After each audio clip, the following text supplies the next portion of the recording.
grand dialogue. Sigi Kafoba. Le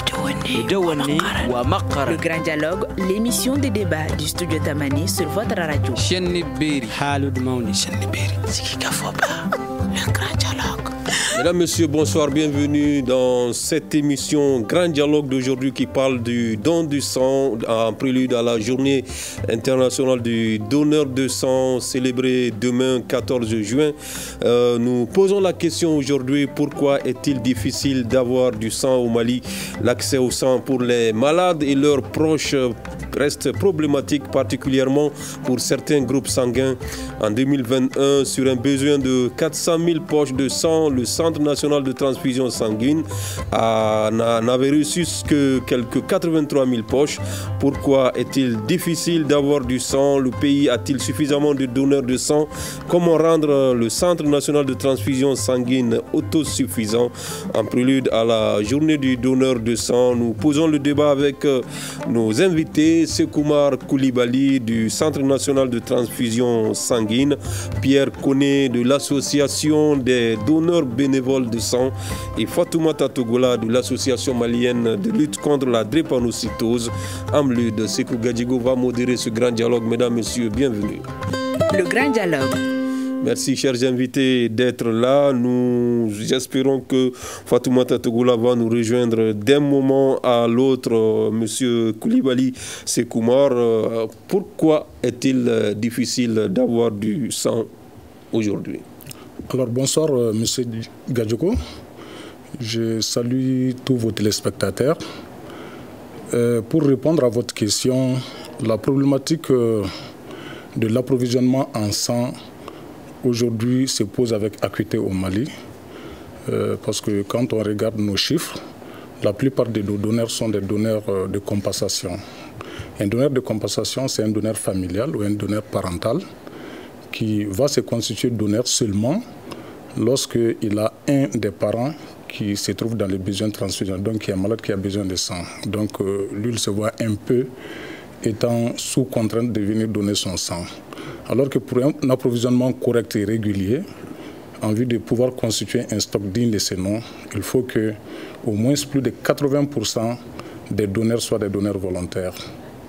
Voilà, donc c'est vrai, il n'y a pas assez de donneurs volontaires.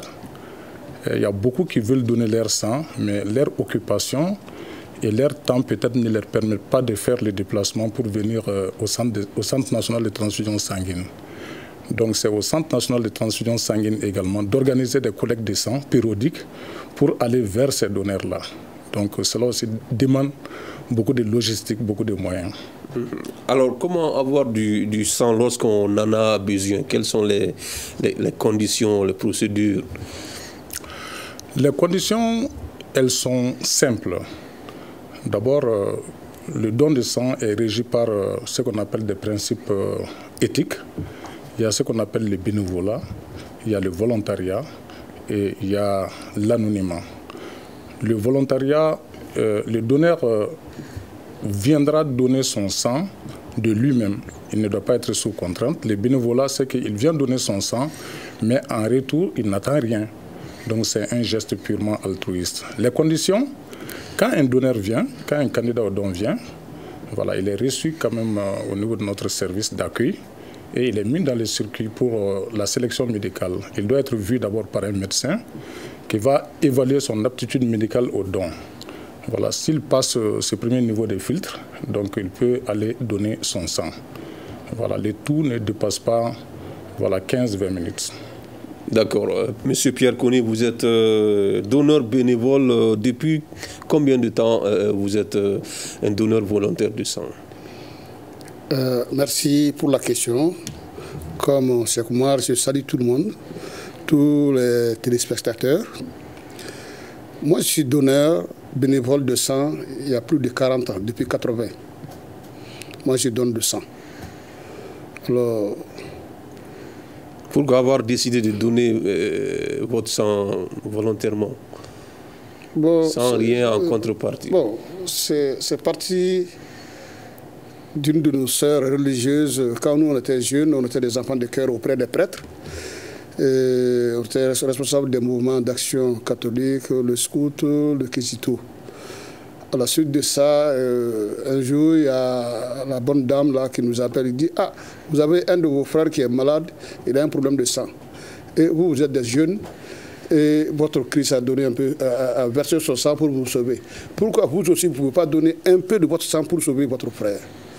Nous, on lui a dit que nous, on ne sait pas comment ça se passe.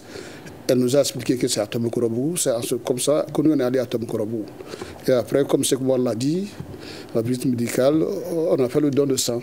Et tout de suite, on nous a dit, voilà, vous pouvez, si vous êtes d'accord, vous pouvez venir donner chaque 2 mois.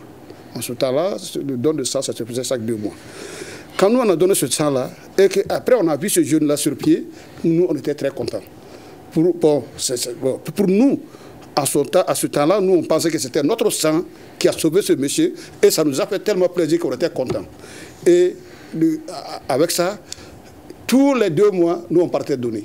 Et finalement, au bout d'un certain temps, si nous, on ne partait même pas donner, on ne se sentait pas bien.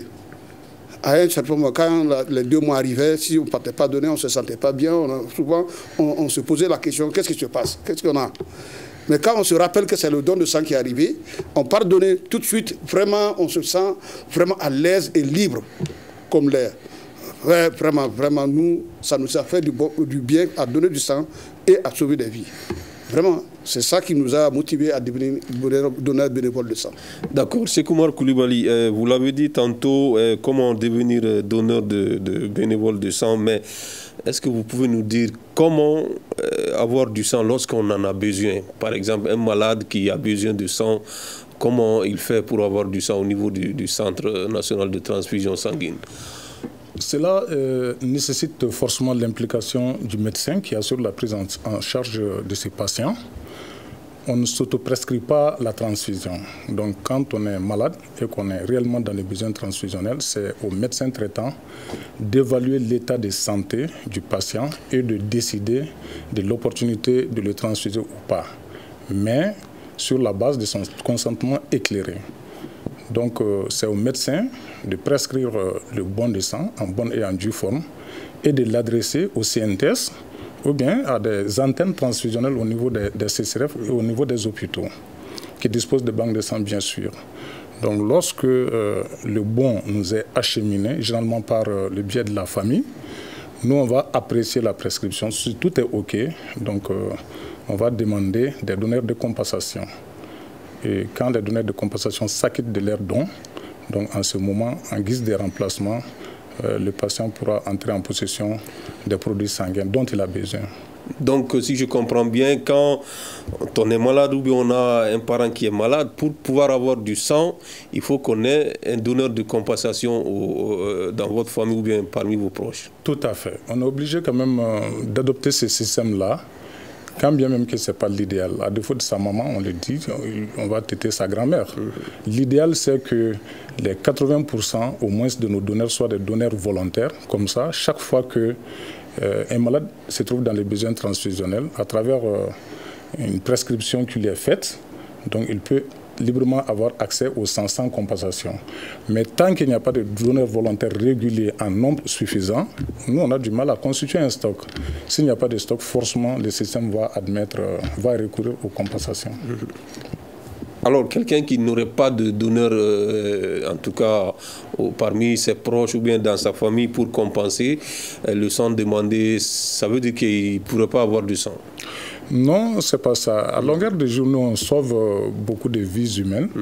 Voilà, des malades qui ne peuvent pas quand même mobiliser des donneurs. Parce que ce qui arrive souvent, c'est qu'il y a des maladies chroniques. Il y a des maladies chroniques dont la prise en charge dépend de la transfusion. Je prends l'exemple sur la drépanocytose, je prends l'exemple sur l'insuffisance rénale, tous ceux qui souffrent de néphropathie. Vous allez trouver qu'à un moment donné, ils vont épuiser leur stock en donneurs de compensation. Donc là, le système doit en tenir compte. Et puis c'est au cas par cas, quoi. D'accord. Pierre Koné, vous êtes donneur bénévole de sang depuis plus de 40 ans.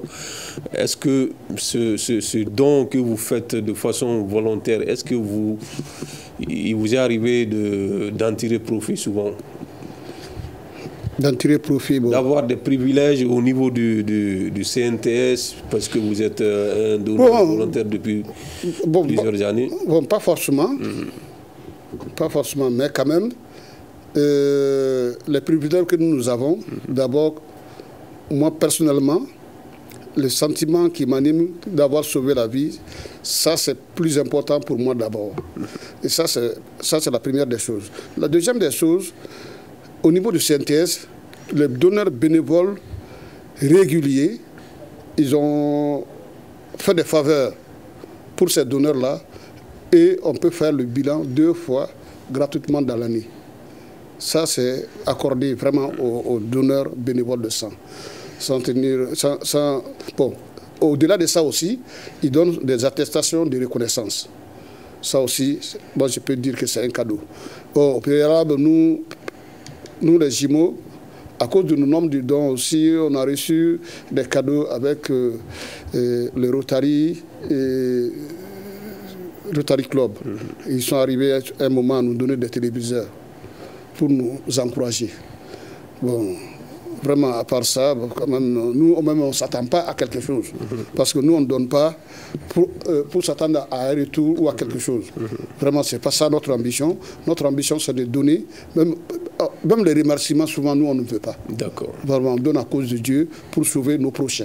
D'accord. Il dit que les donneurs bénévoles ne sont pas assez nombreux maintenant. Comment vous l'expliquez? Qu'est-ce qui fait qu'ils deviennent rares, les donneurs? C'est-à-dire qu'il faut reconnaître que la population a beaucoup grandi. Il y a beaucoup de malades aussi, souvent des accidents, des femmes qui accouchent, comme il a si bien dit, il a cité des maladies chroniques qui nécessitent vraiment la transfusion de sang. Mais quand on compte tout ça, et que le nombre de donneurs de bénévoles, n'est pas assez. Il a dit le pourcentage, au début, je crois, il avait dit 35%, alors que pour avoir l'autosuffisance en matière de dons, il faut au moins 80. Donc, je crois que les gens n'ont pas compris l'importance. Et il y a un manque, peut-être, même à notre niveau, la mobilisation et la sensibilisation de la population. Ce n'est pas facile. On fait de notre mieux, mais quand même, avec tout ça, quand même, il y a des problèmes pour que les gens comprennent. Et c'est pourquoi, maintenant, avec l'OMS, ils ont promis de nous accompagner dans le cadre de la mobilisation pour un engagement communautaire. Bon, un engagement communautaire, c'est-à-dire que nous allons faire des sensibilisations au niveau national, qui va s'adresser aux leaders religieux, aux chefs de quartier, aux jeunes, aux femmes, à tout ce qui est leader. On va les sensibiliser, les forces vives de la société, pour qu'ils comprennent l'importance du don de sang. Vraiment, nous sommes tous des potentiels malades. Aujourd'hui, moi, je suis en bonne santé. Je donne. C'est sûr que peut-être un jour ou l'autre, moi aussi, j'aurai besoin du sang. Si chacun comprenne ça et qu'il se constitue en donneur bénévole de sang, je crois qu'un jour ou l'autre, on va avoir ce dont nous avons besoin. D'accord. Sekoumar Koulibaly, Fatoumata Togola vient de nous rejoindre, juste le temps qu'elle s'installe. Je voudrais vous demander combien de poches de sang vous avez besoin par an. Est-ce qu'il y a un nombre fixe ou bien ça dépend des années? Au fait, selon l'OMS, si 1% de la population donne son sang, c'est largement suffisant pour couvrir les besoins nationaux en produits sanguins. Donc 1% de la population malienne, on va faire un petit calcul. Nous sommes à peu près 20 millions d'habitants. Donc 1% de 20 millions, ça doit faire, si je ne m'abuse, 200 000. Donc nos besoins en produits sanguins se chiffrent à 200 000 poches par an. Voilà. Alors que nous sommes en deçà de 100 000 poches par an de collecter. Voilà. Mais combien de poches vous pouvez mettre à la disposition des centres de santé, de vos antennes régionales? Au fait, le système national de transfusion sanguine, normalement, le CNTS qui a pour mission d'en assurer la régulation sur l'ensemble du territoire, Le travail du CNTS est beaucoup plus focus sur Bamako et environ. Donc à l'intérieur du pays, on a les hôpitaux qui assurent quand même voilà, l'activité transfusionnelle. Mais les besoins des structures, c'est toujours exprimé par les médecins, comme je l'ai dit tantôt. Et peut-être le besoin en nombre de poches prescrits n'est pas tout de suite satisfait le même jour. Mais on trouvera toujours le moyen quand même de satisfaire la demande en quelques jours. Alors Fatoumata Tougoula, vous êtes membre de l'association malienne de lutte contre la drépanocytose AMLUD. On vient de le dire ici, hein, la problématique du don de sang est constatée un peu partout dans le pays. Est-ce que vous, en tant que membre de cette association de lutte contre la drépanocytose, vous êtes aussi souvent confronté à ce problème? Okay, merci pour cette question. Merci aussi Yotamani pour cette émission. À l'association malienne de lutte contre la drépanocytose, nous avons des drépanocytaires. Et qui connaît la drépanocytose, qui est une maladie du sang qui occasionne de l'anémie chez le malade et qui n'est pas... on ne peut pas estimer combien de fois dans l'année ou bien par mois il aura besoin de sang. Ça peut arriver à tout moment. Et là, quand ça arrive, la seule solution, c'est d'avoir du sang. Et au niveau de l'association, le sang pose vraiment beaucoup de problèmes pour nos malades. Pour vous, cela est dû à quoi? Est-ce que c'est dû au fait qu'il n'y a pas assez de donneurs de sang ou bien il y a d'autres facteurs qui font que c'est difficile d'avoir du sang? Oui, c'est dû à beaucoup de choses que je peux peut-être ne pas trop maîtriser, mais nous savons qu'il n'y a pas beaucoup de donneurs de sang parce qu'à notre niveau, à l'AMLUD, on a essayé de trouver des donneurs permanents pour nos malades, c'est-à-dire pour chaque malade, trouver un donneur qui serait à mesure, à chaque fois que le malade en aura besoin, dans le temps permis par la banque de sang, en mesure de donner du sang à la personne qui doit soutenir. Mais malheureusement, on a beau essayer, on a du mal vraiment à avoir assez de donneurs pour nos malades. Et dans nos familles, nous savons que la drépanocytose, c'est une maladie héréditaire. Donc ça fait qu'on peut avoir d'autres malades dans la famille. Et là, si le malade doit compter sur ses parents, souvent c'est très difficile. Soit il a des frères aussi drépanocytaires ou des sœurs drépanocytaires qui ne peuvent pas lui fournir de sang. Et ce qui fait que souvent ça devient très difficile pour le malade d'avoir à côté de lui des personnes qui sont en mesure de lui donner du sang. Donc ça peut être une cause. Et une autre cause, c'est que nous, les drépanocytaires, je ne suis pas spécialiste en la matière, mais nous avons besoin d'un type de sang qui n'est pas comme chez tout le monde. Les spécialistes pourront en parler. Donc, ce qui fait que ça devient souvent, il peut y avoir du sang à la banque de sang, mais qui n'est pas spécifiquement ce dont le drépanocytaire a besoin. Et des fois, le drépanocytaire, on peut lui demander d'être transfusé avec 2-3 poches de sang. On voit qu'il a du mal à trouver une seule poche. Et c'est dans un temps bien précis, souvent parce que ça trouve qu'il a tout de suite besoin de sang et il lui faut ça. Et là, des fois, on a une poche, il faut attendre des jours pour avoir une deuxième, ainsi de suite. Ça devient vraiment très difficile jusqu'à arriver à des points vraiment très difficiles. Alors, Sekoumar Koulibaly, est-ce qu'il y a des dispositions, des mesures qui sont prises au niveau du Centre national de transfusion sanguine pour ces cas particuliers de drépanocytaires? Bien sûr que oui. Qui parle de la sécurité transfusionnelle, parle de la disponibilité du sang en quantité, mais surtout de sa disponibilité en qualité également. Donc nous veillons vraiment à cela. Elle vient de le dire, pour les drépanocytoses, pour les drépanocytaires, je veux dire, leur vie dépend de la transfusion. Donc on doit tout faire pour que ces patients-là, cette catégorie de patients-là, n'arrive pas quand même à produire un anticorps, un produit contre certains éléments du sang. Donc pour les autres malades, on peut les transfuser en tenant compte du groupe sanguin et du registre, mais pour les drépanocytaires, il faut creuser davantage pour voir ce qu'on appelle le phénotypage d'autres antigènes. Donc la compatibilité entre donneur et receveur drépanocytaire exige à ce qu'on fasse d'autres qualifications, ce qui peut rendre vraiment un peu difficile le fait de les trouver tout de suite du sang. Sinon toutes les dispositions sont prises. Ici au Mali, le service médical qui s'occupe de la prise en charge des drépanocytaires. Ça, c'est le CRLD, le Centre de recherche et de lutte contre la drépanocytose. Ce centre travaille main dans la main avec les CNTS. Voilà, il y a une collaboration franche entre nous par rapport à la prise en charge sécurisée des drépanocytaires. Alors, certains estiment qu'il y a en tout cas, certaines pratiques autour du don de sang, comme la magouille, d'autres même parlent de vente de sang. Qu'est-ce que vous pouvez nous dire par rapport à ça aujourd'hui? Est-ce que le sang se vend? On ne peut pas dire non.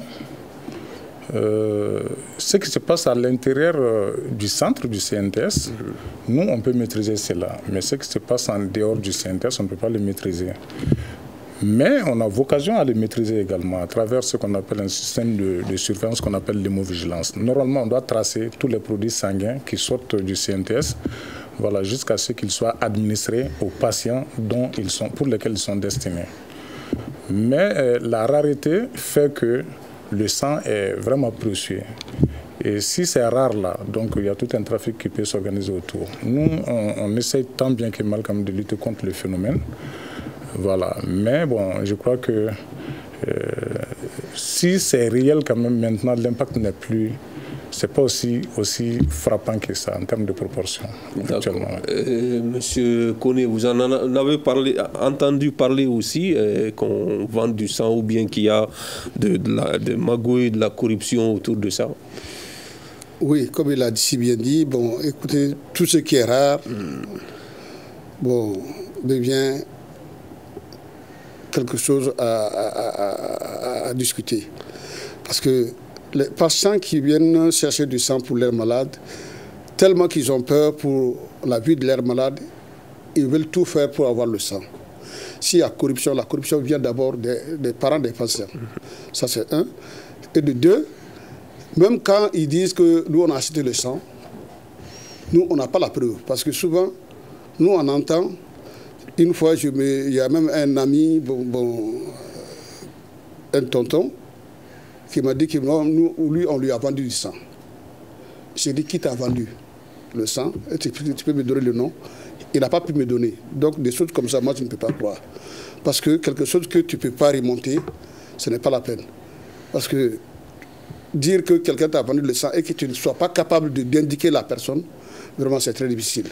Donc, les rumeurs comme ça, nous, on ne peut pas prendre ça comme de l'argent comptant. Il se peut que ça se passe, mais ça se passe en dehors de CNTS. Les négociations, s'il y en a, s'il y a lieu de faire des négociations, ça se fait en dehors. Mais voilà. Est-ce qu'il y a des gens qui passent par vous, puisque vous êtes membre d'une association, par votre association, pour avoir des facilités à avoir du sang au lieu de passer par le CNTS directement? Ça, c'est très nombreux. Surtout nous, les jumeaux, nous sommes jumeaux. Nous sommes les plus grands donneurs de sang. Nous sommes tous, nous savons chacun dépasser les 200 dons. Alors, tous ceux qui savent que nous sommes des donneurs bénévoles, et souvent qu'on passe à la télé et autres, et quand il y a les journées mondiales de dons comme demain, de donneurs comme demain, souvent les gens voient, on parle des jumeaux, les plus grands donneurs. Chaque fois que les parents ont un problème de don, tout de suite ils nous appellent. Ou bien ils passent par quelqu'un qu'ils connaissent pour prendre notre numéro. Ils nous appellent pour venir vraiment plaider pour eux, ou bien pour donner du sang pour eux. Qu'est-ce que vous faites pour Alors, nous, très généralement, moi, pour mentir, souvent, je dis que je ne suis pas à Bamako. Quand on me dit de passer par nos contacts, je dis non, quand tu n'es pas là, ce n'est pas possible. C'est très difficile à gérer. Et souvent, je dis à d'autres aussi, mais nous ne sommes pas des machines à fabriquer du sang. Le sang, ça ne s'achète pas. C'est pourquoi il y a ces problèmes-là. Pourquoi toi-même, tu ne peux pas devenir donneur? Tu me demandes mon service, parce que moi, je suis devenu donneur bénévole, mais pourquoi toi, tu ne peux pas devenir donneur bénévole pour ne pas avoir besoin de mon service? Tu n'as pas quelqu'un chez toi qui peut devenir donneur bénévole pour ne pas venir tout le temps me demander. Mais moi, je ne suis pas une machine. Je ne suis pas là pour servir à tout le monde. Moi, je viens donner de sang bénévolement à cause de Dieu. Ceux qui vont en bénéficier, ouais, bon, je ne sais pas. Mais dire que moi, je veux venir intervenir pour toi, vraiment, moi, ça me fait du mal. Madame, parce que pour moi, je veux que tout le monde soit donneur comme moi. D'accord. Madame Togola, est-ce qu'il y a ces pratiques de corruption, de vente même dans le domaine du don de sang? Est-ce que vous en avez rencontré? On vous a déjà parlé de ça?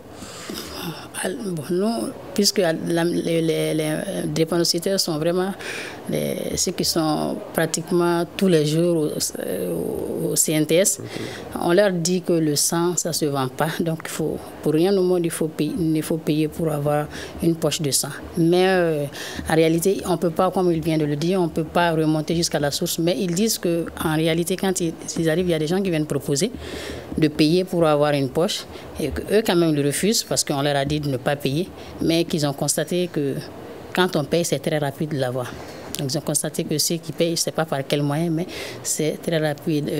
Une autre raison. Si on paye où? Même au ils ne peuvent pas remonter parce qu'eux, ils n'ont pas accepté de payer. On leur a dit de ne pas payer. Donc, ils ne peuvent pas dire qu'ils ont payé avec un tel ou un tel. Nous sommes confrontés à un autre problème, c'est que pour certaines analyses, nos malades doivent payer pour ça. Ça, ce n'est pas dans le cadre de vente du sang, mais puisque nous avons besoin de sang bien spécifique. Donc, c'est ce qui cause comme problème aux malades drépanocytaires parce que souvent, quand ils arrivent, on leur dit qu'il faut payer pour telle ou telle analyse. Ils se disent que non, on nous a bien dit que le sang, ça ne se vend pas, donc on n'est pas prêt à payer si on n'arrive pas à leur expliquer que non, ce n'est pas pour payer du sang. Il y a du sang, comme ça, on ne paye pas, mais pour vous, puisque c'est spécifique et ces analyses spécifiques qu'il faut faire, donc il faut payer pour ces analyses et non pour le sang. Voilà. D'accord, mais s'il y a un malade ou une malade qui n'est pas membre de votre association, par exemple, et qui vous approche, qu'est-ce que vous faites pour ce dernier ou cette dernière? Nous, pratiquement, c'est vrai que l'AMLUT sait que le CNTS, c'est la seule structure au Mali qui s'occupe du sang. Donc, c'est vrai qu'on a eu à travailler en partenariat ensemble. Et là, tout ce qu'on peut, même à nos membres, on ne peut pas leur dire que oui, vous avez besoin de sang, l'AMLUT va vous trouver du sang tout de suite au centre parce que ce n'est pas possible. Le CLD donne une fiche aux malades et dès que la fiche arrive au CNTS, ils savent que ce malade est un drépanocytaire et qu'il a besoin de sang. Souvent, le manque de sang n'est pas dû au fait qu'ils ne veulent pas lui donner, mais nous avons besoin de types de sang bien spécifiques pour le malade. Et si jamais on s'entête à prendre n'importe quoi, ça peut créer d'autres problèmes. Voilà. Alors, Sékoumar Koulibaly, elle a dit, elle en a entendu parler qu'on vend du sang, certains, voilà, pour avoir facilement, il faut payer. Est-ce qu'au sein de votre structure même, il arrive que ces pratiques-là soient courantes dans votre structure? Sinon, qu'est-ce que vous faites pour réguler les choses là-bas? Je suis au CNTS depuis 2007. 2007 à aujourd'hui, ça doit faire quelque chose comme 16 ans. Je ne me suis pas rendu témoin oculaire de ce genre de pratiques. On l'entend. Des fois, il y a même eu des plaintes voilà, qui se sont retrouvées sur la table du juge, mais il y avait un vide juridique qui entourait vraiment la transfusion. Mais maintenant, ce vide-là est comblé avec l'adoption d'une loi sur la transfusion, avec des clauses qui répriment également. Donc je crois que cette loi sera quand même un instrument dissuasif. Mais il y a un autre aspect qu'il faudrait bien souligner, c'est que dans un système de compensation, lorsque un malade a besoin d'être transfusé et qu'on demande à ses parents de venir donner en guise de compensation, ce qui se joue en dehors du CNTS, nous, on ne peut pas juger de cela. Il se peut que les parents aient recours quand même à des donneurs de rémunération. Peut-être certains peuvent rôder autour quand même de ces centres de transfusion pour proposer leur sang en vente. Voilà, donc ils peuvent quand même prendre de l'argent et venir se faire passer comme étant les parents de la famille, voilà, pour donner leur sang. Si on appelle ça vente de sang, donc ce n'est pas le CNTS qui a vendu. Donc une autre précision à ajouter, c'est que le test de compatibilité, généralement, le test de compatibilité, nous, on le facture. On le facture à moitié prix. Donc c'est un forfait qu'on a appliqué qui ne fait que 3 000 francs. Le test de compatibilité, c'est quoi? Vous pouvez être du même groupe sanguin que le donneur, groupe A+, mais il se peut que, en raison quand même d'un anticorps que vous aurez produit lors d'une transfusion récente, antérieure, ou bien lors d'une grossesse, si vous êtes femme, vous avez produit un anticorps qui fait que vous êtes du même groupe sanguin que le donneur, mais les deux sangs ne sont pas compatibles. Donc il va falloir que nous, on teste en tube dans les conditions du labo pour voir que les deux sangs sont effectivement compatibles. Ça, c'est le test de compatibilité qui est facturé à 3 000 francs officiellement. Elle a dit pour les drépanocytaires, pour les patients dont la vie dépend de la transfusion, il faut les transfuser en tenant compte du phénotypage sanguin. Le phénotypage, c'est la recherche d'autres antigènes. C'est des termes techniques qu'on a du mal à simplifier. Voilà, on va rechercher 5 autres antigènes supplémentaires. C'est comme si on fait d'autres groupes sanguins. Donc ça aussi, ça a un coût. Voilà, donc c'est ce coût qu'on applique. Ça, on ne doit pas appeler ça vente de sang. Mais de toutes les façons, il va falloir quand même qu'on soit suffisamment communicatif pour pouvoir éclairer la lanterne de la population. Alors, il y a des démembrements de votre structure, si je ne m'abuse, à l'intérieur du pays. Sinon, comment vous faites pour gérer les cas de... Souvent, il nous revient qu'il y a une pénurie de sang dans certaines localités, dans les banques de sang au niveau de certaines localités. Comment le CNTS gère tout ça? Ou bien cela n'est pas de votre ressort? Voilà, le CNTS a pour vocation d'assurer la transfusion sanguine, donc d'assurer l'accès universel à l'échelle nationale pour tous les malades. Bon, force est de reconnaître que le CNTS a du mal quand même à assumer cette mission en raison quand même de la faiblesse du budget qui est alloué au système. Voilà, le budget alloué ne permet pas quand même de couvrir toute une année et ça ne permet pas de couvrir tout l'espace. C'est peut-être du politiquement incorrect, mais techniquement, ça nous pose beaucoup de problèmes. Voilà. Les autorités sanitaires font ce qu'ils peuvent. Bon, il n'y a pas assez de moyens. Les autorités sanitaires font ce qu'ils peuvent pour pouvoir vraiment nous assurer un approvisionnement correct, mais ça reste insuffisant. Voilà. Bon, au jour d'aujourd'hui également, le CNTS n'a pas tellement de partenaires techniques pour appuyer le système transfusionnel. Tout ça, ça en rajoute à nos difficultés. Alors, si on peut parler maintenant de la qualité du sang que vous mettez à la disposition des malades, est-ce que... Parce que certains disent aussi que leur crainte souvent, c'est qu'on ne leur donne pas du sang de mauvaise qualité, ou bien quand eux-mêmes vont donner leur sang, qu'ils contractent d'autres maladies. Quelle assurance pouvez-vous nous donner par rapport à ça? Voilà, moi, je suis au CNTS et j'assume la fonction de responsable assurance qualité. Donc, tout ce qui est management de qualité, c'est moi et puis mon équipe. Voilà, la qualité du sang, c'est d'abord la qualité même du donneur. Voilà, un sang sécurisé, c'est un sang qui provient d'un donneur volontaire régulier. Un donneur volontaire régulier, c'est quelqu'un qui a opté pour cette activité de façon gratuite, de façon tout à fait altruiste, avec comme seule récompense le réconfort moral d'avoir sauvé la vie de ses semblables. Et puis un donneur volontaire régulier, c'est quelqu'un qui est conscient du fait que lui, à travers son don de sang, il peut porter préjudice à autrui. Donc lui, il va adopter des comportements sains. Et c'est ces comportements sains-là qui font que les donneurs volontaires réguliers, voilà, on en a besoin pour avoir du sang sécurisé. Donc il y a la qualité de la sélection médicale également. Il n'est pas donneur qui le veut, tu peux venir donner ton sang, mais il y a un questionnaire qui te sera administré, il y a un examen médical. Voilà, le don que tu veux faire là ne doit pas porter préjudice pour toi-même et ça ne doit pas mettre en péril la vie du receveur également.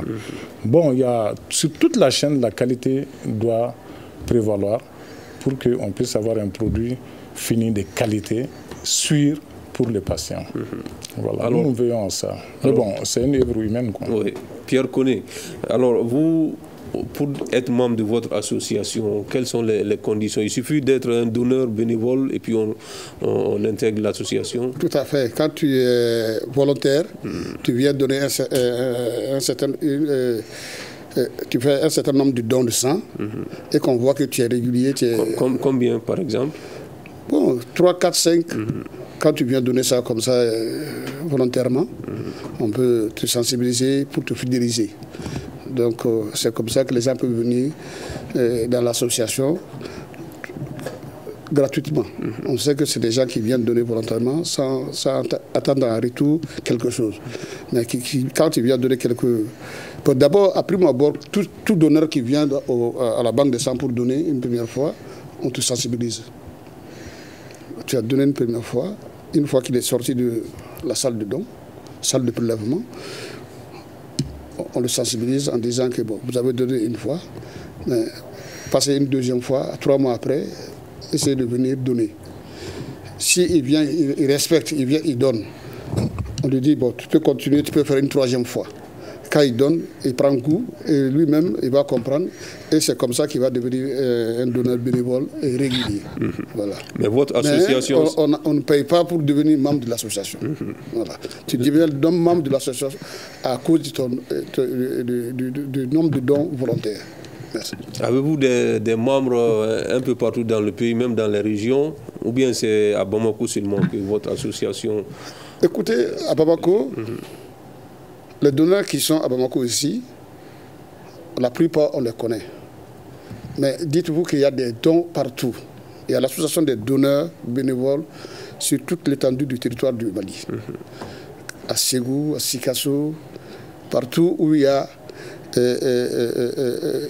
des centres où on peut faire des transmissions, les donneurs sont là et ils cherchent à les fidéliser. Mais ils ne passent pas par le CNTS. Parce que ça, c'est en tout cas dans les régions, dans les districts sanitaires. Mais tous ceux qui sont à Bamako ici, quand même, on arrive souvent à les avoir, on se rencontre souvent avec les associations des donneurs bénévoles de sang. Voilà. Alors, Fatoumata Tougoula, est-ce qu'il arrive souvent que, pour le cas particulier des drépanocytaires, qu'il n'y ait pas de sang disponible pour eux dans la capitale malienne? Si c'est le cas, comment vous faites? Est-ce que vous faites recours aux structures à l'intérieur du pays ou bien même hors du pays? À l'intérieur du pays, même on a besoin du sang. Donc c'est très difficile d'en trouver de là-bas pour l'amener à Bamako. Et il arrive vraiment que ça devient très difficile d'avoir du sang pour nos malades. Des fois, lorsqu'ils ont besoin de 2 à 3 poches, des fois la 2e ou la 3e arrive très tard. Donc ça, c'est vraiment quelque chose qui nous fatigue beaucoup au sein de l'association, qui nous a beaucoup endeuillés plusieurs fois. Donc vraiment, on aimerait demander au CNTS et à nos dirigeants de tout faire pour épauler les CNTS dans le besoin, ce dont ils ont besoin, pour que vraiment le type de sang dont les drépanocytaires ont besoin puisse être là en quantité, pour que, pas seulement à Bamako, mais partout dans le pays, parce que nous avons les drépanocytaires partout dans le pays. Mais pour vous, est-ce que la population est suffisamment sensibilisée par rapport au don du sang? La population, je dirais que maintenant, Dieu merci, il y a beaucoup d'associations de jeunes donneurs de sang maintenant. Et ils ont compris, on a compris que quand la jeunesse accepte d'intégrer la chose, ça peut s'éterniser. Donc, à Bamako, il y a beaucoup de dons de sang, mais je ne sais pas trop à l'intérieur du pays si tel est le cas, si c'est aussi fréquent que cela. L'association malienne, à chaque fois, de lutte contre la drépanocytose, à chaque fois que nous rapprochons les jeunes, on parle de ce côté parce que le sang fait partie de nos médicaments. On a régulièrement besoin de ça. C'est très difficile de voir un drépanocytaire dans sa vie qui n'a pas été transfusé une seule fois. Et des fois, il y a certains qui peuvent aller à prendre jusqu'à plus de 10 poches par an. Donc, ça fait partie de nos thèmes que nous débattons à chaque fois qu'on se retrouve avec des gens pour les sensibiliser davantage à faire beaucoup de dons de sang pour pouvoir aider nos malades et d'autres malades. Les autres ont occasionnellement besoin du sang, mais nous, on a permanemment besoin. Oui. C'est Koumar Koulibaly. Vous faites suffisamment de sensibilisation? Bien sûr. Et puis, on utilise tous les canaux de communication possibles. Voilà, on a des équipes de promotion du don qui se déplacent d'entreprise à entreprise, d'école à école pour sensibiliser. Voilà, est-ce que vous pensez que ces sensibilisations-là, au fond, produisent des résultats? Bon, de toutes les façons, ça vaut mieux que rien. Mais comme je l'ai dit tantôt, vous allez trouver qu'au Mali, ici, beaucoup se sentent concernés par les dons de sang. Mais ils ont du mal à faire le premier pas, à passer à l'acte, pour X ou Y raison. Il y en a qui vont dire qu'ils ne sont pas suffisamment bien alimentés. Il y en a qui vont avancer comme prétexte la peur même de léguer. Oui. Voilà, il y en a aussi qui vont dire qu'ils ont peur de connaître leur statut s'ils vont donner leur sang par rapport à un certain nombre de marqueurs tels que le VIH, l'hépatite B. Il y en a également qui vont dire qu'ils ont la volonté mais ils n'ont pas le temps. Leur temps ne leur permet pas. Raison pour laquelle tantôt j'ai dit que voilà, le CNTS peut aller vers ces donneurs-là. Et cela aussi demande beaucoup de moyens en termes de logistique, de véhicules de collecte, en termes de matériel de chaîne de froid, en termes de personnel également. Voilà, donc comme elle a si bien dit à travers son message, le CNTS doit être appuyé pour appuyer les autres. Et puis, je profite de votre micro également pour préciser que le CNTS n'est pas le destinataire du sang donné par les donneurs. Le CNTS n'est qu'une interface. Nous sommes là seulement pour prendre le sang, le traiter et puis le mettre dans le circuit au profit des malades.